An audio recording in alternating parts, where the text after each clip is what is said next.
Dear friends, మనము కెమిస్ట్రీలో chemical ఈక్వేషన్స్ని గుర్తుపెట్టుకోవడానికి కష్టపడుతుంటాం.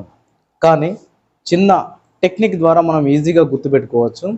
అది ఏ క్లాస్ వాళ్ళైనా పర్లేదు, అది ఇంటర్ వాళ్ళైనా పర్లేదు, 10th వాళ్ళైనా పర్లేదు, 9th వాళ్ళైనా పర్లేదు, ఏ క్లాస్ అయినా పర్లేదు. లేదు అని అంటే ఎంఎస్సి కెమిస్ట్రీ ప్రిపేర్ అయ్యే వాళ్ళు కావచ్చు. కెమిస్ట్రీ ఈక్వేషన్ ఎక్కడున్నా కూడా మనం ఈజీగా గుర్తుపెట్టుకోవడానికి చిన్న టెక్నిక్. ఫస్ట్, ఇది ఎస్ఎస్సిలో ఫిజికల్ సైన్స్లో అంటే కెమిస్ట్రీలో ఇది ఒక ఈక్వేషన్ అండి.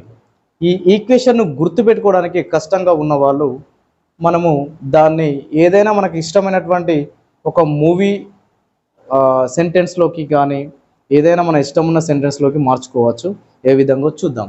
అసలు ఇక్కడ టెక్నిక్ ఏంటి అంటే, హైడ్రోక్లోరిక్ యాసిడ్ అనేది జింక్ అనేటువంటి మెటల్ తోటి రియాక్ట్ అవుతే జింక్ క్లోరైడ్ అనేటువంటి సాల్ట్ వస్తుంది. అదేవిధంగా హైడ్రోజన్ అనేటువంటి గ్యాస్ వస్తుంది. అయితే దీన్ని ఎలా గుర్తుపెట్టుకోవాలి అని అంటే, hydrochloric acid HCl, zinc metal and zinc chloride salt hydrogen.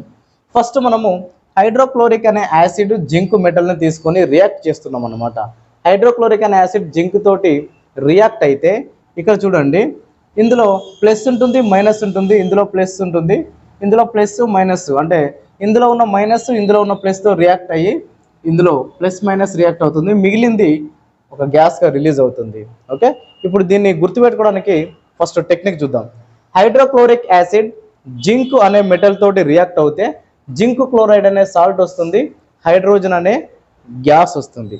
దీన్ని మనము సెంటెన్స్లో రాస్తే అంటే వర్డ్స్లో రాస్తే, ఫస్ట్ హైడ్రోక్లోరిక్ యాసిడ్ ఒక యాసిడ్, జింక్ అనేది ఒక మెటల్, జింక్ క్లోరైడ్ అనేది ఒక సాల్ట్, హైడ్రోజన్ అనేది ఒక గ్యాస్. దీన్ని మనం ఈ విధంగా రాసుకున్నట్లయితే, first hydrochloric acid acid, zinc metal, zinc chloride salt, hydrogen hydrogen, ఇలా వర్డ్స్లో రాసుకొని వర్డ్స్కి ఫస్ట్ లెటర్ ఉంటుంది కదా, ఏ లెటర్తో అయితే ఆ వర్డ్ స్టార్ట్ అవుతుందో ఆ లెటర్ని ఇట్లా బయటికి తీసేయండి. ఏని ఇందులో ఫస్ట్ లెటర్ ఏంటి? A, take it outside. M, take it outside. S, take it outside. Hydrogen, take it outside. వీటిని యూజ్ చేసి మనకి ఇష్టమైన దానిలోకి మనము మార్చుకోవాలి. ఫర్ ఎగ్జాంపుల్, ఏ అనే లెటర్ తోటి నేను ఆర్య అని రాసుకున్నాను, ఎం అనే లెటర్ తోటి మూవీ అని రాసుకున్నాను, ఎస్ అనే లెటర్ తోటి సూపర్ అని రాసుకున్నాను, హెచ్ అనే లెటర్ తోటి హిట్ అని రాసుకున్నాను. అప్పుడు నేను ఈ టెర్మినాలజీ, కెమిస్ట్రీ టెర్మినాలజీ ఏదైతే ఉందో నాకు అవసరం లేదు, నాకు ఇష్టం లేదు, నేను దాన్ని నాకు ఇష్టమైనటువంటి టెర్మినాలజీలోకి మార్చుకున్నాను. ఆర్య మూవీ సూపర్ హిట్, ఇది నాకు సెంటెన్స్ గుర్తుంటుంది అండి.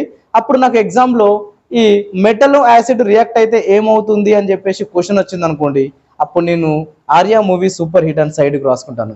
ఆర్య అంటే యాసిడ్ అని, మూవీ అంటే మెటల్ అని, సూపర్ అంటే సాల్ట్ అని, హిట్ అంటే హైడ్రోజన్ అని నాకు గుర్తుంటుంది. ఓకే, అలాంటప్పుడు నేనేం చేస్తానంటే, ఆర్య అంటే యాసిడ్ కాబట్టి హైడ్రోక్లోరిక్ యాసిడ్ అనేది తీసుకోవాల్సిన అవసరం లేదు, ఏ యాసిడ్ అయినా తీసుకోవచ్చు. మనము మెటల్ని జింకే తీసుకోవాల్సిన అవసరం లేదు, మనం ఏ మెటల్ అయినా తీసుకోవచ్చు. నేను మెగ్నీషియం తీసుకుంటున్నాను ఇక్కడ. H2SO4 అనేది యాసిడ్, మెగ్నీషియం అనేది ఒక మెటల్. ఇవి రెండు రియాక్ట్ అయితే ఇందులో ప్లస్ ఉంటుంది, ఇందులో మైనస్ ఉంది, ఇందులో ప్లస్ ఉంది, ఇందులో ఉన్న ప్లస్ ఇందులో మైనస్ తోటి రియాక్ట్ అయితే మెగ్నీషియం సల్ఫేట్ అంటే కరస్పాండింగ్ సాల్ట్ వస్తుంది. ఇక మిగిలింది హైడ్రోజన్ కాబట్టి హైడ్రోజన్ వస్తుంది. సో ఈ విధంగా యాసిడ్ మెటల్ రియాక్ట్ అయితే సాల్ట్ హైడ్రోజన్ వస్తుంది కదా. ఇందులో ఉన్న ఫస్ట్ లెటర్స్ బయటికి తీసుకొని ఆర్య మూవీ సూపర్ హిట్ అని నాకు ఇష్టమైనటువంటి వర్డ్స్లోకి ఆ సెంటెన్స్ను మార్చుకొని తర్వాత దాని నుంచి నేను మళ్ళీ ఈక్వేషన్ని కన్స్ట్రక్ట్ చేస్తాను. సో ఈ విధంగా మనము ఏ ఈక్వేషన్ అయినా కూడా మన ఇష్టమైనటువంటి లాంగ్వేజ్లోకి మనం మార్చుకోవచ్చు. Thank you very much. See you.